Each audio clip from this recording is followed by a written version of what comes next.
Hey YouTube, it's Mark here, just going to bring you another Bible verse video this evening. This happens to be a verse that's been very close to me for the last 4 years since I've been saved. And in the early days as a saved Christian, this was something that was particularly important to me. And especially lately, I mean, this is what I mean, for the last 4 years, it's been a critical verse in action for me. And in the King James Bible it reads, "I can do all things through Christ which strengtheneth me," Philippians 4:13.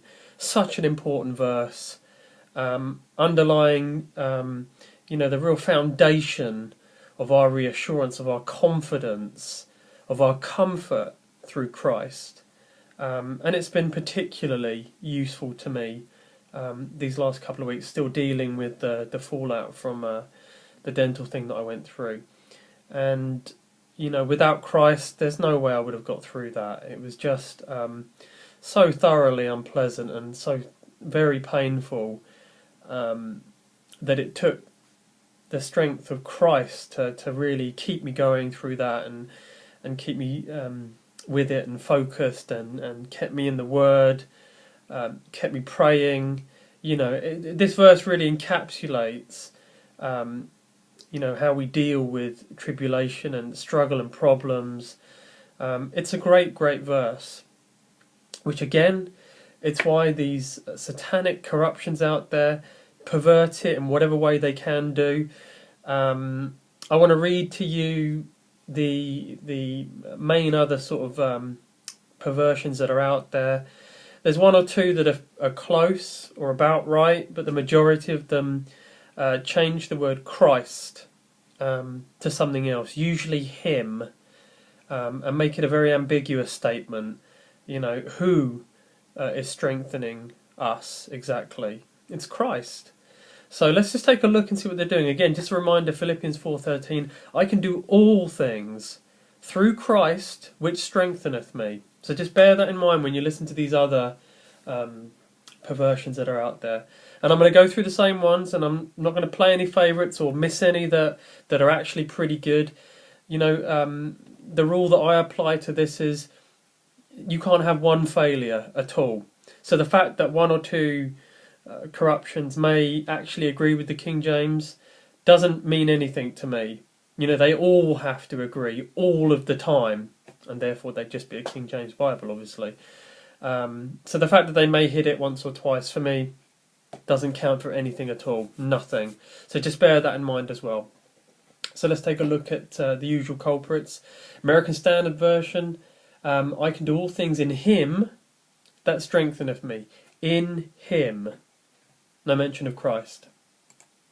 Let's take a look at the Contemporary English Version. This was the first Bible that I ever read, and it reads here, "Christ gives me the strength to face anything." Now this is an example of a verse, or a perversion, that generally corresponds okay. Talking about Christ gives me the strength to face anything. You could probably say that's a pass. I still don't think it sounds great, but it's probably a pass.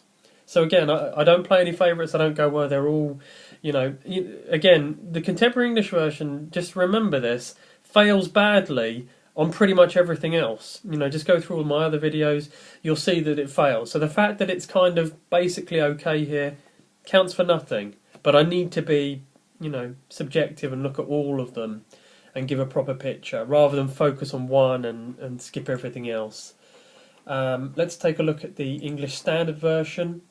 "I can do all things through Him who strengthens me." Again, who is Him? Who is Him? That's the question you need to be asking yourself. What's the next one? The Holman Christian Standard Bible. "I am able to do all things through Him," capital H, footnote, "who strengthens me." And the footnote says other manuscripts read Christ. So why not say Christ? Why footnote it? And also why capitalise the H? Let's take a look at the Living Bible. For I can do everything God asks me to do with the help of Christ, who gives me the strength and power. Well, we're talking about strength, not power. Everything God asks me to do. There's nothing really. We're not being asked something here. And it's through Christ. Christ is being mentioned. It's not a good reading. I'd be interested to hear what you guys think about that. I don't think it's a good reading. You've got God and Christ. There's a separation in there. I don't think it's a good reading personally. But again, I've got to point it out. I've got to be fair and neutral on this to point it out. New International Version, the most important one out of all of these. I can do all this, not things, I can do all this through Him who gives me strength. Again, what is this exactly? What are we quantifying here? And again, it's talking about Him. Who's Him? Christ. Put Christ in there. Don't take Him out. Let's take a look at the New King James. I can do all things through Christ who strengthens me. Christ is footnoted. Philippians 4:13. NU text reads, Him who. Don't footnote it. King James, the New King James does this all the time. Footnote, footnote, footnote. As I said in a previous video, I have no idea how anybody can read the New King James and trust it at all, because it's absolutely covered in footnotes. It really is. New Living Translation. So we're looking at the new version of the Living Bible, so to speak, which was recently copyrighted back in 2007 again. For I can do everything through Christ, footnote, who gives me strength. And the footnote, it says here, Greek, through the one. Who's the one? Again, it's Christ. Leave it untouched. Stop footnoting. You don't need to do it. And again, I like to look at the voice because usually it's just ridiculous. But the voice is a good example of what I said about the contemporary English version, in that it will hit occasionally.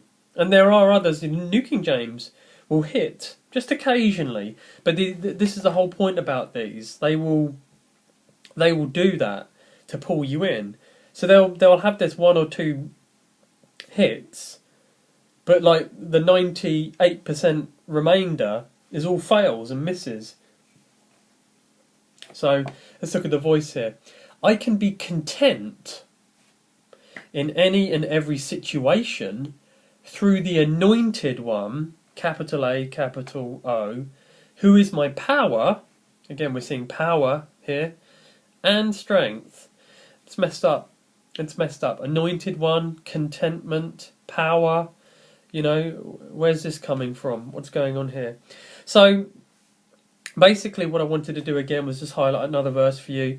The contemporary English version is about the closest one out of those that even sort of gets near to what's being said. I don't think it's a great reading. The Living Bible half gets there, but then the NLT just continues the modern corruptions of this. But again, it's talking about Him, who, the Anointed One, all this kind of stuff. So we're talking about Christ here. I can do all things through Christ, which strengtheneth me. All things. Not content in any and every situation. Can do all things. So again, you know, the purity of the King James Bible is just something to behold. There's real strength and comfort and reality in the words of truth. And these other corruptions, again, you know, they're playing around with words for their copyright, to make it sound better as well. And in my opinion, and it is my opinion, they don't sound right. The ones that are close, you know, they just do not sound right. But the majority, most of them, fail this, and they don't have Christ. They just have Him, who, Anointed One, or something else. So just wanted to share that with you. Again, would like to know your thoughts. I try and keep it objective across, you know, many corruptions that are out there, just to keep it fair and appropriate. So would like to hear your thoughts on that. Thanks very much. God bless.